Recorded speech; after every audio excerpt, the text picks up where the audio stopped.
Est-ce que vous voulez contribuer à aider au niveau du choc post-traumatique? Voici une simple façon de faire. Si, par hasard, vous connaissez ou vous rencontrez un homme ou une femme qui a servi soit dans le militaire, police, pompiers, ambulance, n'importe quel service d'urgence, allez pas dire ouais, tu dois avoir des choses pas trop belles ou poser des questions, c'est genre hey, c'est quoi ta pire expérience? Faites pas ça. Ce que vous ne savez pas, c'est que quand une question est posée comme ça, la personne va se revivre toute l'histoire du début jusqu'à la fin.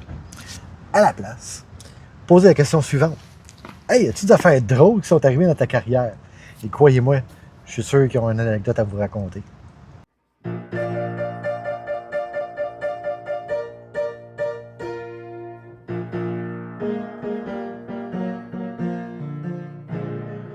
Hey, Jerry Lauzon et bienvenue à Nomadisme Expérimental. Aujourd'hui, je vous fais une vidéo sur le fly. J'ai zéro script, j'ai des idées dans ma tête. Je vais traiter de plusieurs sujets. Ouais. Il y en a qui m'ont demandé des affaires. Vous aimez ça quand je vous raconte des histoires. Bien, je vais vous raconter des histoires aujourd'hui. Vous faites ce que vous en voulez. J'avais rien de préparé, mais quand même aussi, je vais faire des petits suivis sur une couple de petites affaires. Fait que c'était un pot pourri. Alors, l'épisode pot pourri. Je vais traiter tout de suite d'une question qui m'a...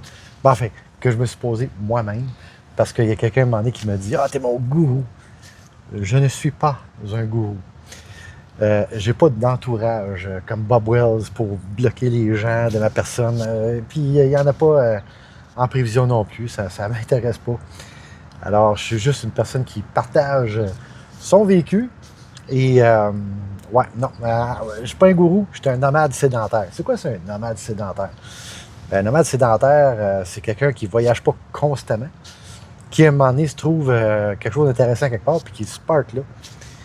Puis, hey, pourquoi tu ne prends pas les logements pour l'hiver, puis tout? Non, parce que je veux garder l'option en tout temps de pouvoir me déplacer, aller ailleurs, faire ce que je veux, quoi. Puis, c'est arrivé à l'occasion. Puis il y a quelqu'un qui m'a demandé à un moment donné, hey, comment tu es passé de esthéticien automobile à machiniste? Moi, tout vous raconter ça. De ma première job, encore un truck, de ma première job à aujourd'hui. Puis l'affaire qu'il faut comprendre aussi, c'est que la série vidéo, c'est pas juste pour vous informer et partager, mais ça a une autre fonction. Moi, je regarde loin dans le futur. C'est un leg pour mes petits-enfants et possiblement un jour mes arrière-petits-enfants. Ça serait-tu le fun de pouvoir voir notre arrière-grand-père jaser de ses choses puis de sa vie? C'est pour ça, des fois, que j'intègre des histoires de même dans mes vidéos parce que ça laisse une empreinte qui va probablement être vue peut-être plus tard, bien loin. Parce que, tu sais, on n'est pas éternel. Rien de fancy à soir, je fais ça dans le stationnement de la shop parce que je m'en vais travailler tantôt. On va commencer avec ça, la job. Ma première job de toute, c'était comme caissier dans un dépanneur à la frontière de Montréal-Nord et Antique sur Henri Bourassa. Je me rappelle, c'était le dépanneur de l'île. Quart de nuit, 40 heures semaine. Je travaillais en même temps que j'allais au cégep. J'avais aucune idée de ce que je faisais au cégep. Tu sais, qui a 17 ans, même 18 ans, sait qu'est-ce qu'il veut dans la vie, là? Puis après une session, je m'étais pogné la job en même temps, c'était à temps partiel. Après ça, le poste temps plein s'est ouvert, puis j'ai sauté dessus. Je me suis dit, travailler de nuit, école de jour, dormir le soir, ouais. Non, ça n'a pas fonctionné. Fait qu'après une session, j'ai été travailler. Je suis resté là un bon petit bout. Puis la nuit, j'avais toutes sortes de visiteurs. Tu sais, j'ai eu Jésus qui est venu me voir. Puis une semaine après, le diable en personne. C'est drôle, les deux étaient pareils, étaient habillés pareil, ils avaient la même face puis tout. Il y avait toutes sortes de personnages. Mais j'avais un gars qui venait faire un stop, une pause café dans le dépanneur. C'était un agent de sécurité qui travaillait à Pierrefonds pour une compagnie qui s'appelait à l'époque Sécuricam. Parle pas à Georges avec le gars, puis au bout d'un temps, il dit « Hey, pourquoi tu viens pas travailler pour nous autres? » Je pense que son père était un des boss de la compagnie, je sais pas trop. Fait que, il dit « Oh, ouais, pointe-toi n'importe quand, amène ton CV, puis... Fait que, OK. À ce point-là, j'ai 18 ans, j'ai mon CV avec la job du dépanneur, puis un can cadet comme cadet cadre. Puis là, je rentre là-dedans, je m'installe, puis en avant de moi, il y a un vieux bonhomme. Il va avoir 200 ans, puis il fumait dans le temps, on fumait partout. Puis il est là, puis il a de la misère à fumer, puis il tousse. Là, je le regarde, je dis, hey, ce gars-là, il a une job. Moi, je suis sûr d'avoir une job. Fait comme de fait, il rentre avant moi. Ça n'a pas pris 15 minutes qu'il sort de là avec un uniforme dans les mains. Je fais comme, yeah! Fait que je rentre là, je donne mon CV, bonjour, je m'appelle Gérald Lauzon, puis le gars, il me regarde, tu peux-tu commencer à soir? C'était ça mon entrevue.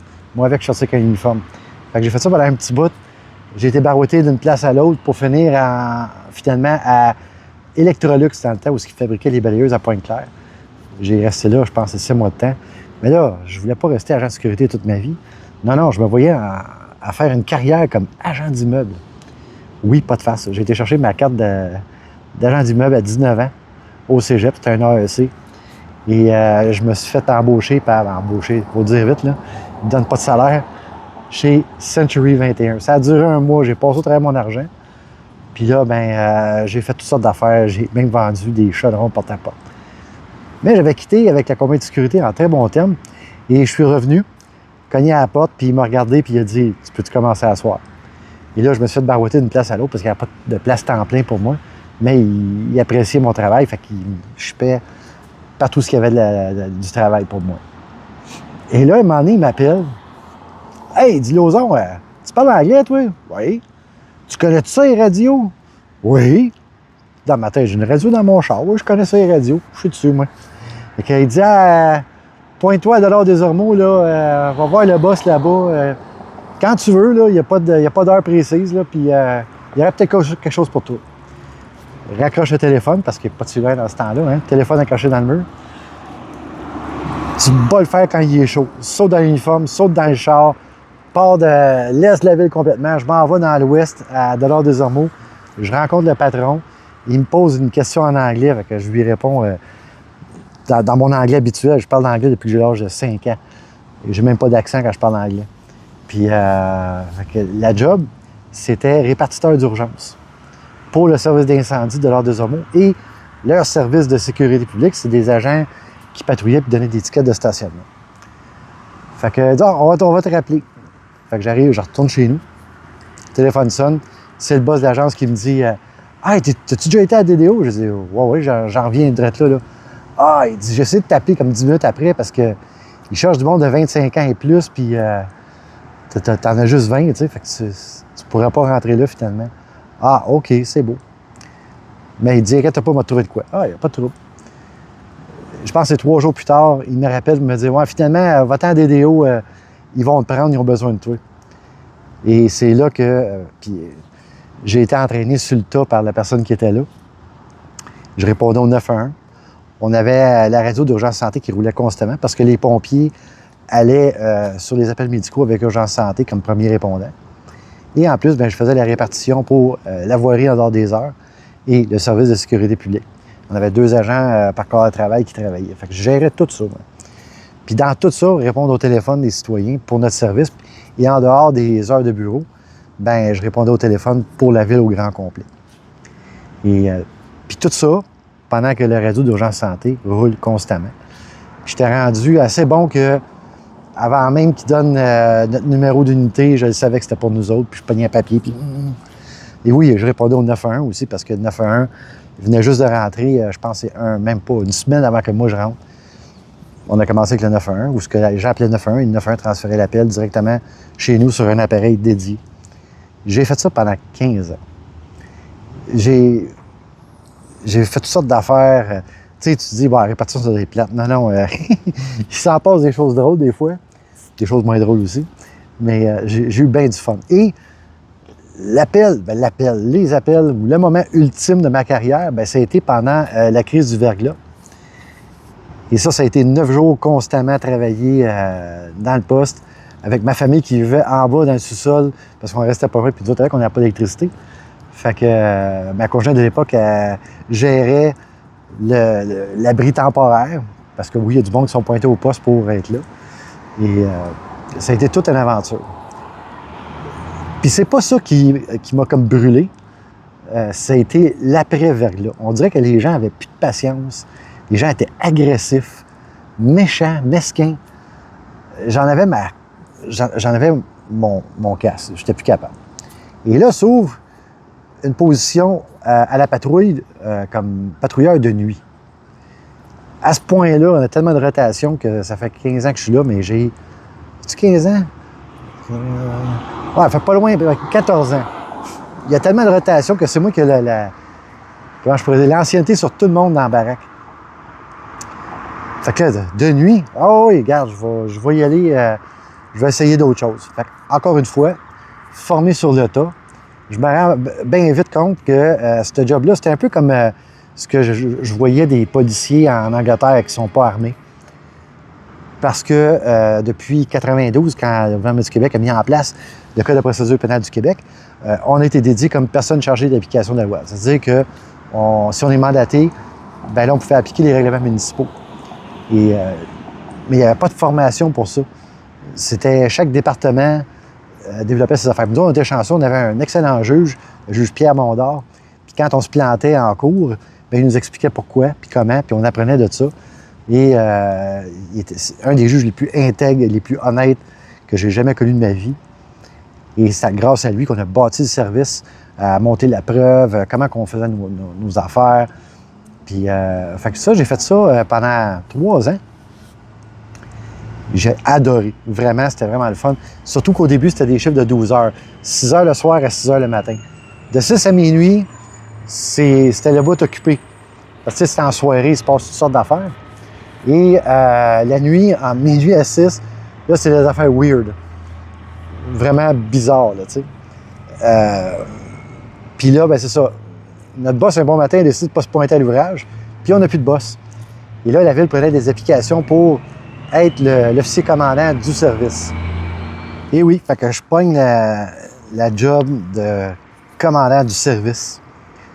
Du jour au lendemain, le gars avec un diplôme de secondaire 5 dans les poches se retrouve à gérer 25 employés d'un service qui roule 24 heures sur 24 avec un budget de... Je ne sais pas c'était combien dans ce temps-là, mais ça a monté 1 million et plus.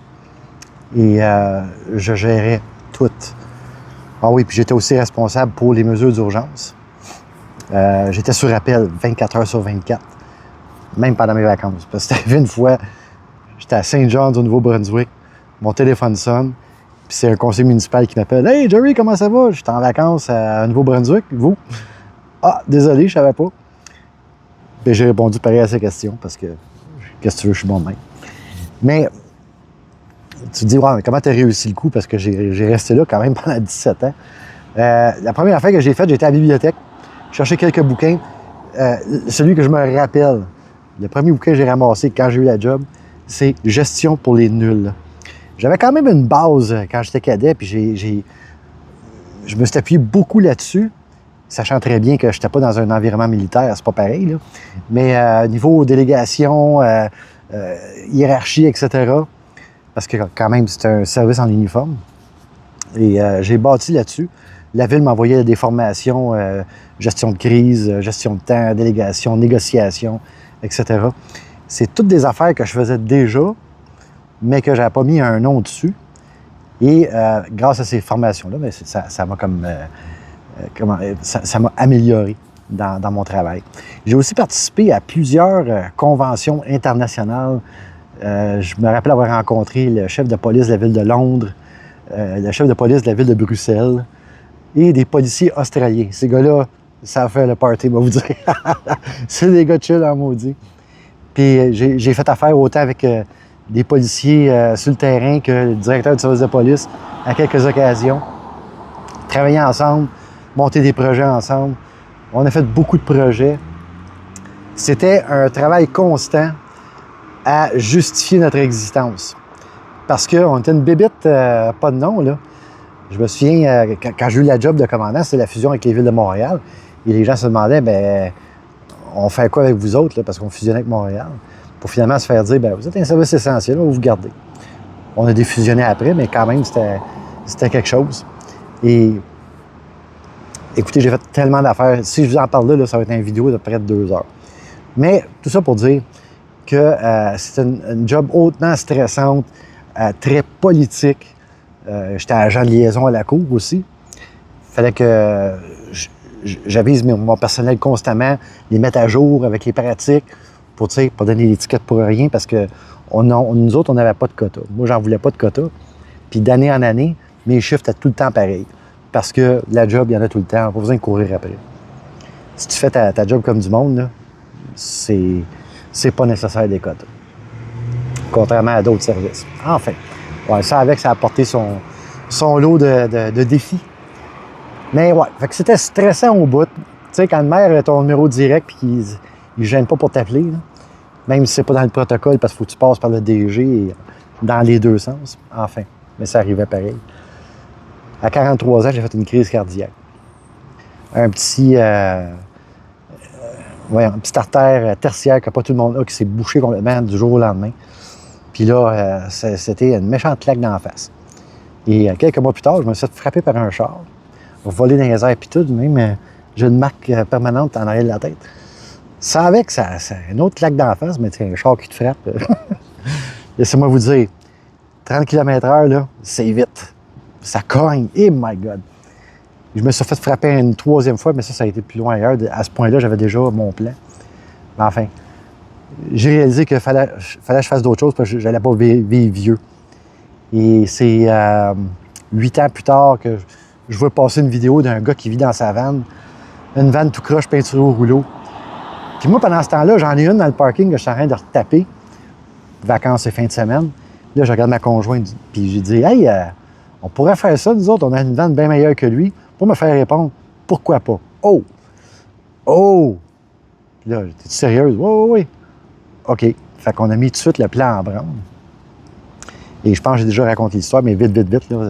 2 ans de travail à préparer, à se débarrasser de tout, puis il faut tout ça rentre dans la vanne, vendre la maison, domper la job.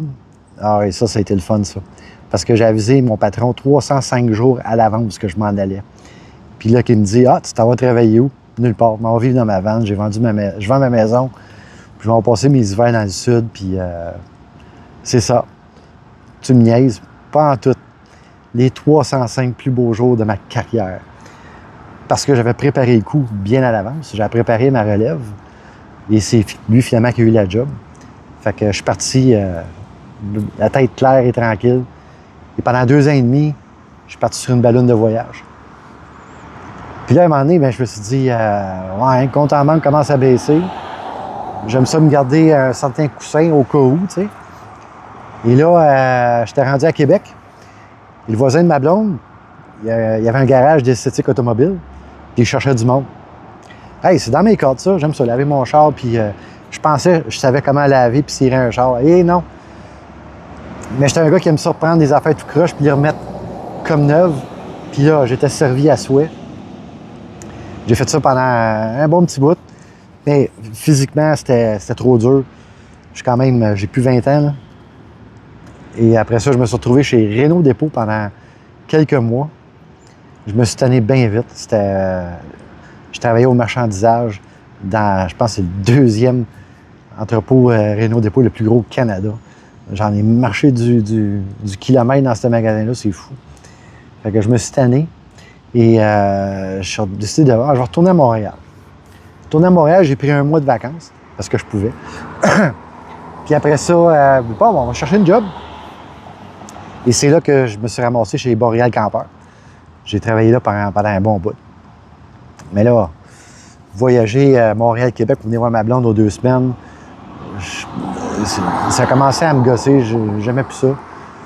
Puis, fait que là, je dis, on s'en retourne à Québec. Puis c'est beau Québec. J'adore Québec. Je travaillais à Saint-Constant en me disant, je vais pouvoir aller à Montréal. J'y ai jamais été tout le long que j'ai travaillé à Saint-Constant. Puis j'y étais à l'occasion de voir mes enfants parce qu'ils sont à Montréal. Mais je disais, à Montréal même, juste pour moi, j'y ai pas été. Alors, je suis revenu à Québec, pris un mois de vacances. Et après ça, je me suis retrouvé dans une shop qui fabrique des stars. Petite compagnie familiale, très bon monde, c'était une bonne atmosphère de travail.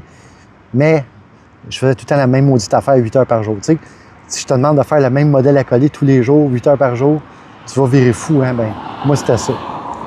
Et pendant un El Campo, j'ai été approché par Philippe, mon patron. Puis, hey, tu as acheté une job, tout est bon, en fait, toutes sortes d'affaires, puis oui, certain, ça m'intéresse. Puis je suis venu voir, puis je suis arrivé ici comme manœuvre. Puis je pense que ça faisait quoi, 6 mois que j'étais manœuvre, puis qu'ils m'ont regardé aller, puis tout. Puis là, Phil est venu me voir, puis il dit « Hey, Emploi Québec propose une formation au milieu de travail pour machiniste conventionnel, ça t'intéresse-tu? » Ben oui! Je vais enfin avoir un papier qui dit que l'Ozone, il fait ce métier-là. Parce que jusqu'à ce point-là, dans ma vie, là, toujours appris sur le tas, j'ai jamais eu de titre officiel.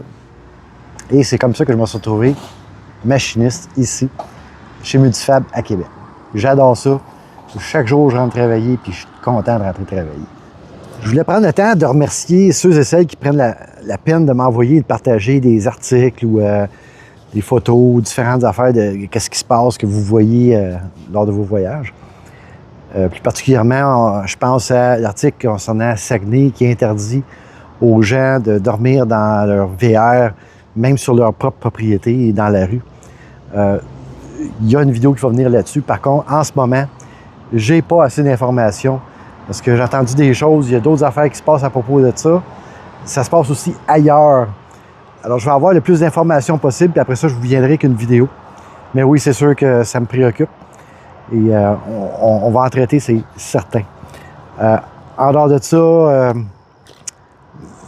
oui, il y a des gens qui parlaient aussi, hey, ça serait cool de faire un van meet ici à Québec. Hey, je suis bien willing, ça me ferait plaisir. Un van meet, ça, c'est quelque chose qui se passe en une soirée, puis pas nécessairement dormir sur place. Alors, si jamais ça vous intéresse, dans les commentaires, laissez-moi savoir. Ça ne me dérangerait pas d'en coller un, mais pour l'instant, je ne vois pas où on pourrait faire ça, parce que ça prend quand même de la place. Alors, si vous avez des suggestions, des idées, en commentaire, s'il vous plaît. Puis, je vais faire un shout-out sur YouTube dans un vidéo court pour vous dire quand et comment, puis on peut se rencontrer, me faire plaisir. L'autre affaire qui s'en vient, oui, El Campo. El Campo se fait à la baie de Beauport, ici même à Québec. Alors, ça se fait pas que j'y aille pas. Alors, je vais être là. Je pense que c'est 2 semaines après la fête du travail. Mais oui, je vais en reparler dans une autre vidéo. À part de ça, oui, avec mon intro, je vous parlais du syndrome post-traumatique. J'ai eu le privilège de rencontrer un vétéran du Vietnam qui me... On jasait juste de même, puis de son lui-même me racontait un paquet d'histoires. Puis à la toute fin, j'en ai une maudite drôle à vous raconter. Je la partage avec vous, puis en même temps, ben, elle devient documentée et éternelle. Fait qu'il faut en profiter de ces choses-là, cette technologie. Tu sais, quand je vous parlais... ah oui, hey, je pense. Merci beaucoup pour vos vœux de bonne fête. Ça a été très apprécié. Oui, je suis rendu à 60 ans. C'est incroyable. Et chaque matin est un bonus. Alors, sur ce, merci d'avoir été là. J'espère que ça vous a entertainé. Puis on se revoit au prochain. Bye!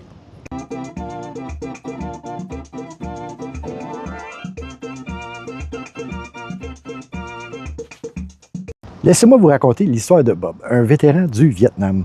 Bob, il ne s'est pas porté volontaire pour aller au Vietnam. Il a été enrôlé de force. C'était un conscrit. Et par contre, il a suivi son entraînement avec beaucoup d'assiduité parce qu'il voulait toutes les chances sur son bord pour survivre. Et quand il s'est retrouvé dans la jungle, après un bout, il y a une rotation et tu es renvoyé à ton régiment ou à ta base, si tu veux, pour être réaffecté. Alors, il atterrit tout croche parce que ses pantalons sont déchirés, la barbe pas faite. Écoute, ça fait 2 semaines que tu es dans la jungle, là, tu fais dur et tu te sens pas bon. Hein? Et là, il se fait dire que le bureau d'affectation, il est là, mais il n'est pas ouvert. Il rouvre demain matin à 8 heures. Fait que lui, il décide de tout mettre son kit à terre et dormir drette là. Il dit, anyways, je suis tout sale, il fait chaud, anyways, en dedans, dehors. Fait qu'il décide de dormir là. Puis le lendemain matin, quand il se réveille, là, il y a le filet devant le bureau d'affectation. Puis là, il est le dernier de la ligne. Mais lui, il va arriver ce qui va arriver, right? Fait que chaque soldat rentre, ça fait réaffecter à une autre unité. Puis là, lui, il est le dernier, puis tout déboîté, tout crotté, puis il pue. Puis là, il dit, hey, t'es le dernier? Ouais, je suis le dernier. Puis l'autre regarde son partner. Hey, on cherchait pas quelqu'un, on ne l'a pas booké, on cherchait quelqu'un pour le quartier général. T'es capable de faire ça, tu veux répondre au téléphone puis au radio? Bob dit, ben oui, certain. OK, ben dingue, on va t'affecter là. Il y a un gars qui vient te chercher dans pas long, on va l'appeler, là. OK. Bob s'était dit, si je me retrouve au téléphone puis à la radio, me fais pas tirer dessus. C'est une bonne chose. Puis comme de fait, il se fait ramasser par le gars en Jeep. Puis le gars en Jeep le regarde puis il dit tu peux pas te présenter même au général, il va falloir qu'il ait t'habiller, changer d'uniforme, te laver, te raser. Ah, il n'y a pas de problème. Demain matin, à 7 heures, je me pointe toute crétée, il n'y a pas de problème. Alors, il se pointe au quartier général, on lui montre son poste de travail avec un paquet de téléphones puis des radios. Et, mais là, Bob, il a tellement tiré du gun qu'il a de la misère à entendre. Puis quand le téléphone sonne, ils ont toutes la même sonnerie, puis il y en a un paquet. Puis il sait pas lequel, parce qu'ils sont tous pareils. Fait ils essayent tous, un après l'autre. Ah, allô? Après un bout, il y a un capitaine qui remarque ça, puis qui va le voir, puis qui dit pourquoi tu réponds à tous les téléphones? Pourquoi tu réponds pas à celui qui sonne? Ben, je suis rendu quasiment saut, puis j'ai de la misère à déterminer lequel qui sonne. Puis là, il dit, je viens de réaliser la gaffe. Je viens de dire que je suis sourd, il va me renvoyer ailleurs, puis je vais probablement me retrouver encore dans le jeune, tu sais. Le capitaine, il dit, OK, arrête pour aujourd'hui, puis reviens demain matin, on va arranger de quoi. Fait que là, il s'en va, puis dans sa tête, bon, ça y est, on va arranger de quoi, il va être réaffecté ailleurs. Ben non, toi. Un matin, il se pointe au quartier général, à son poste de travail, puis le capitaine, check ça, ils ont mis une lumière sur chaque téléphone pour qu'il sache lequel qui sonne. Et ça, c'est l'armée américaine pour vous. Bob n'est pas retourné au combat, il en a fait assez.